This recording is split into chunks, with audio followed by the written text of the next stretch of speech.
Hello दोस्तों, कैसे हैं आप लोग। उम्मीद है आप लोग अच्छे ही होंगे। दोस्तों, क्या आपने दुनिया की सबसे खतरनाक किताब के बारे में सुना है। एक ऐसी किताब जो 700 साल के बाद भी दोस्तों आज तक रहस्य बनी है। कहा जाता है कि ये शैतान की सबसे बड़ी किताब है। एक ऐसी किताब जिसके पास भी गई उसने अपने दिमाग का संतुलन खो दिया, या वो पागल हो गया या वो मारा गया। और एक ऐसी किताब जिसमें लिखे हुए शब्द जिसने भी पढ़े, जितने भी चश्मदीद है दोस्तों, उनका ये कहना है कि जब भी वो पढ़ते थे उस किताब को तो ऐसा लगता था कि उसके अक्षर हवा में हैं और उसमें आग निकल रही है। इसलिए दोस्तों इस पुस्तक का नाम, किताब का नाम डेविल बाइबल पड़ गया दोस्तों। और कहा जाता है दोस्तों कि इसमें जो ऐसी ऐसी घटनाएं घटी है, तो इसका लोगों का यही कहना है कि ये किताब किसी शख्स ने नहीं बल्कि एक शैतान की प्रेरणा के हिसाब से लिखा गया है। समझ लो दोस्तों कि वो शैतान ने ही लिखी है। तो आइए आपको इस किताब के बारे में पूरी जानकारी देते हैं और इसकी सच्चाई क्या है हम आपको पूरी बताते हैं विस्तार से। और ये शैतान की सबसे बड़ी किताब मानी जाती है। तो चलिए आपको बताते हैं।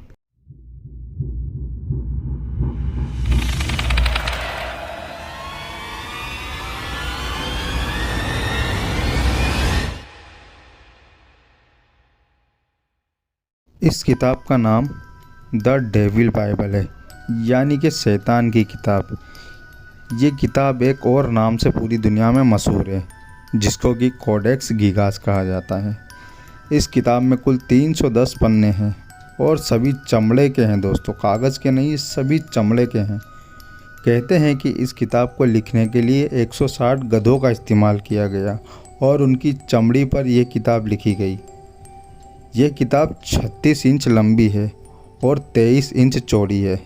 इसका वज़न लगभग 85 किलो है, 85 किलो। इस किताब को एक आदमी अकेले नहीं उठा सकता, कम से कम 2 लोगों की ज़रूरत पड़ेगी। तो किताब की कहानी यूँ है कि 13वीं सदी में एक सन्यासी हुआ करते थे। वो एक मठ में रहा करते थे और कुछ समय बाद वो मठ के नियमों का उल्लंघन करने लगे। तो ये बात फैलती गई और वो बात फैलते फैलते राजा के भी पास गई। और ये बात चेक के राज है, वहाँ की बात है ये।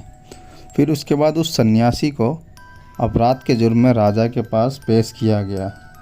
राजा ने जांच कमेटी बनाई और साबित हो गया कि सन्यासी ने मठ के नियम तोड़े हैं।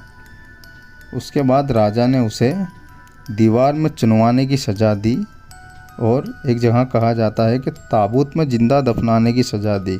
अब सन्यासी की मौत तय थी और ऐसे में उस सन्यासी ने राजा के सामने एक प्रस्ताव रखा कि वो एक ऐसी किताब लिखेगा कि वो पूरी दुनिया की मानव जाति के लिए काम आएगी और उससे मठ का नाम रोशन होगा।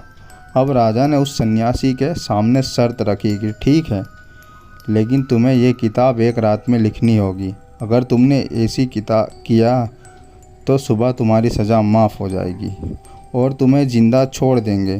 सन्यासी ने राजा की ये शर्त मान ली। वो किताब लिखने बैठा। आधी रात उसने हार मान ली कि अब मैं किताब नहीं लिख सकता, सुबह तक मेरा क्या होगा। अब उसके सामने 2 रास्ते थे, सुबह का इंतज़ार करना है मरने के लिए या किताब पूरी करनी है। इसी बीच सन्यासी ने एक ऐसी प्रार्थना की और इस पूजा के ज़रिए शैतान को बुलाया।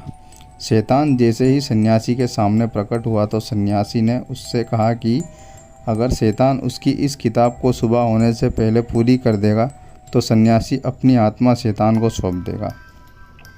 शैतान ने सन्यासी की ये बात मान ली और किताब पूरी कर दी।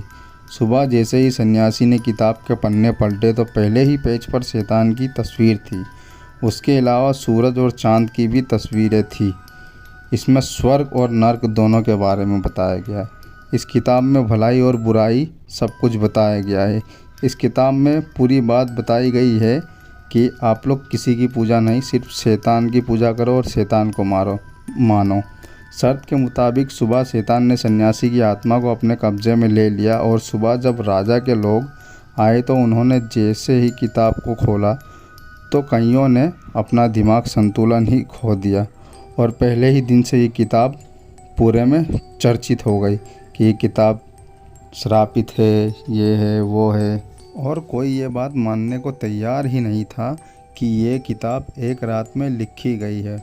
और सबकी यही धारणा बन गई कि ये इंसान ने नहीं बल्कि ये किसी शैतान ने लिखी है, और इसका नाम रख दिया गया द डेविल बाइबल।